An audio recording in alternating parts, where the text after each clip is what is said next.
दोस्तों, तान्या नाम की एक लड़की होती है जो युगांडा जाती है बुक लिखने के लिए। वहाँ जाने के बाद वह परमिशन मांगती है, उसे परमिशन मिल जाता है। परमिशन के बाद वो हर जगह घूम घूम के यानी बुक लिखती है।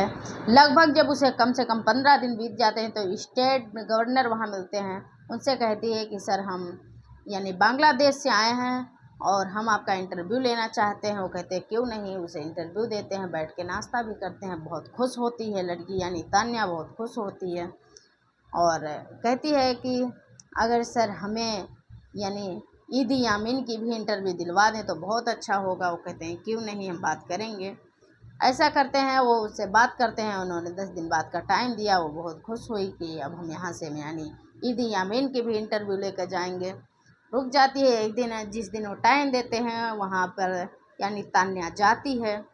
जाने के बाद उनके साथ लंच करते हैं, उन्हें इंटरव्यू देते हैं और फिर तान्या वहाँ से अपने होटल चली जाती है। उसके बाद उसे फिर फ़ोन करते हैं, फिर बुलाते हैं, फिर जाती है और तान्या को कहते हैं एक दिन इनवाइट करते हैं। कहते हैं आज लंच में यहीं आना, यहीं रुकना और लंच करवाएंगे होटल में। अब तान्या बहुत खुश होती है कि इतने अच्छे हैं यानी ईदी आमीन, अच्छे से होटल में ले जाते हैं। वहाँ अच्छे से यानी हाई फाई होटल में डिनर करते हैं। डिनर के बाद एक कमरा होता है, वहाँ एक में ईदी आमीन रुकते हैं, दूसरे में तान्या और उसके साथी जो होते हैं वो रुकते हैं।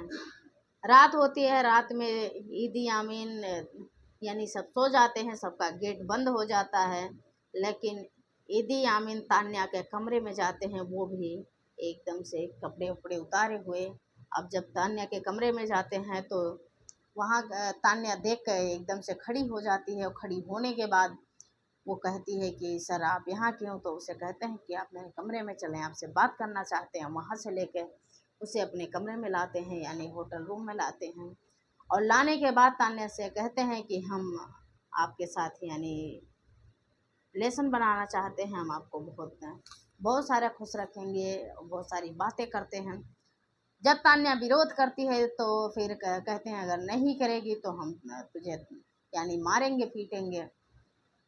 और तान्या मान जाती है। मानने के बाद वह उसके साथ वो जिस्मानी यानी बेरहमी से, क्योंकि वो जो वहाँ से ईदी आमीन होते हैं वो एक हबशी होते हैं, काला भारी शरीर होता है उनका। तान्या घबरा जाती है।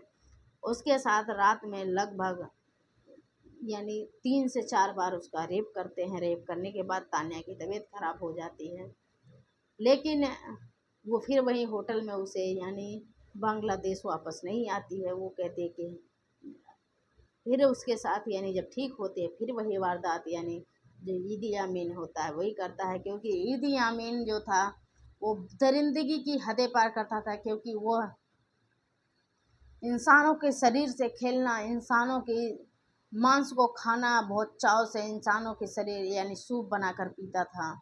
इस तरीके से यानी जब भी वो रात में यानी लड़कियों के पास जाता था, वो कहते हैं ना चूहे यानी कछुए की खून को पी कर जाता था कि उसकी मर्दाना जोश यानी बढ़ जाए और वो लड़कियों को बहुत ज़्यादा यानी तड़पाए। इस वजह से लड़कियां बहुत ज़्यादा दुखी होती थीं। और ईदी आमीन यानी जब तान्या के साथ उसके साथ यानी कई बार रिलेशनशिप में आता है तो वो बहुत खुश होता है। उसकी जो भूख होती है वो तान्या की तरफ और झुकती है, क्योंकि वो फिर कहता है कि मुझे बांग्लादेशी ही लड़की चाहिए। क्योंकि बांग्लादेशी लड़की में यानी जो रिलेशन बनाने का तरीका होता है, जो रिलेशन से जो खुश करना होता है उसमें ज़्यादा होती है। अब वो जो यानी ईदी आमीन होता है वो तान्या कहती है कि मुझे अब मेरे देश भेज दिया जाए। लेकिन जो ईदी आमीन होता है वहाँ के जो और लोग होते हैं वो कहते हैं कि जब तक ईदी आमीन नहीं चाहेंगे तब तक तुम अपने देश नहीं जा सकती। अभी जो तान्या होती है बहुत घबराती है, लेकिन तो करे तो क्या करे। अब उसके यानी उसके चंगुल में उसे रहना होता है। तान्या वास्तविक यानी बहुत खूबसूरत पत्रकार होती हैं, क्योंकि पत्रकारों में भी ज़्यादातर इंसान कहते हैं कि खूबसूरत लड़कियां होनी चाहिए जो दिखने में अच्छी लगें। तान्या भी ऐसे खूबसूरत थी, लेकिन अब जो ईदी आमीन था उसे लड़कियों की लत थी, क्योंकि उसे रोज़ लड़कियां चेंज चाहिए, रोज़ दल बदल के चाहिए। यानी एक लड़की आज चाहिए तो दूसरी कल चाहिए। बहुत दरिंदा था यानी ईदी आमीन। अब वो कहता है कि हमें और कहीं से नहीं, सिर्फ बांग्लादेश से लड़कियां चाहिए। यहाँ बांग्लादेश में उसके जो सोर्स होते हैं, जो यहाँ से लड़कियों को भेजे जाते हैं, वो काफ़ी तैनात किए जाने, काफ़ी तैयार कर दिए जाते हैं। वो यहाँ से लड़कियाँ भेजी जाने लगती हैं, बांग्लादेश की लड़कियाँ। लेकिन ऐसे करते करते लगभग 2 से 3 साल बीत जाते हैं, लेकिन तान्या वापस नहीं आती है। तान्या से कहते हैं कि तुम बांग्लादेश से लड़कियां भेजो। तान्या मना कर देती है कि हम बांग्लादेश से लड़कियां नहीं भेजते, क्योंकि हम यहाँ फंसे हैं, हम इस तरीके से अपराध नहीं करेंगे। तान्या वहाँ फंसी रहती हैं। लेकिन एक वक्त ऐसा आता है कि जब ईदी आमीन यानी 16 अगस्त 2003 में ईदी आमीन की मौत हो जाती है। मौत होने के बाद जितनी भी वहाँ लड़कियाँ गई थी, कुछ तो वहाँ मर गई थी, यानी मारी गई थी, कुछ तो गुमनाम ज़िंदगी जीना चालू कर दी थी, वहाँ से भाग के कहीं और छुप छुपा के रहना चालू कर दी थी। लेकिन कुछ जो लड़कियां थी वो वापस आना चालू हुई, जिसमें 1300 कुछ लड़कियां यानी भेजी गई थी बांग्लादेश से 3 साल के अंदर।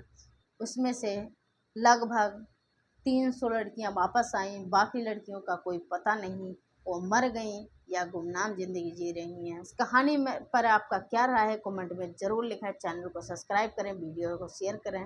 मैं सुधा तिवारी आपके साथ, आप देख रहे थे 10 न्यूज़ नेटवर्क।